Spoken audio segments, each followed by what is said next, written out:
Railway এক্সামে ট্রেনের অঙ্ক থাকবে না এটা হতেই পারে না।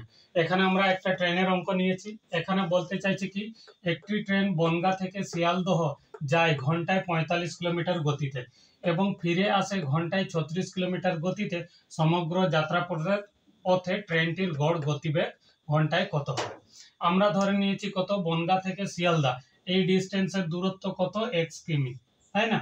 এবার বলে দেওয়া আছে কত, যাওয়ার সময় ঘন্টায় কত, যাওয়ার সময় কত গেছে 45 কিলোমিটার গতিতে এবং ফিরে এসছে কত 36 কিলোমিটার গতিতে। আমরা জানি কত, গড় গতিবেগ সমান কত, মোট দূরত্ব ভাজিত মোট সময়। আমরা এখানে ক্ষেত্রে কত করব, সমান তাহলে কত হবে, মোট পথ অর্থাৎ গেছে কত এক্স, এসছে কত এক্স, তাহলে এক্স প্লাস কত হবে এক্স, তাই না? এবার কত দেওয়া আছে, আমরা পেয়েছি কত, মোট সময়। এবার যাওয়ার সময় কত সময় লাগবে, সময় সমান আমরা জানি কত, সময় সমান হচ্ছে দূরত্ব ভাজিত কত, গতিবেগ, তাই না?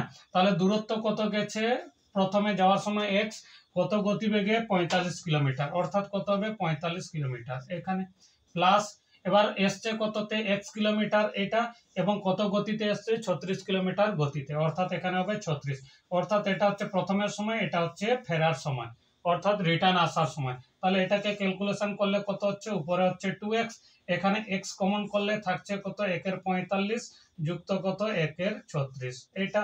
এবার এটাকে ক্যালকুলেশন করো, তাহলে x আর x কাটবে, এবার এখানে হচ্ছে কত 2।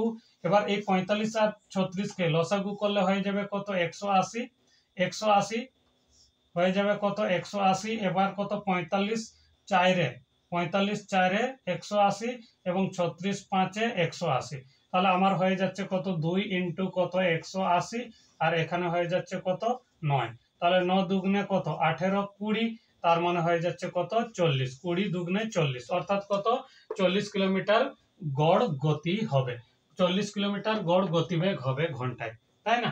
এই প্রশ্নের উত্তর হচ্ছে কত, 40 কিলোমিটার, অপশন বি।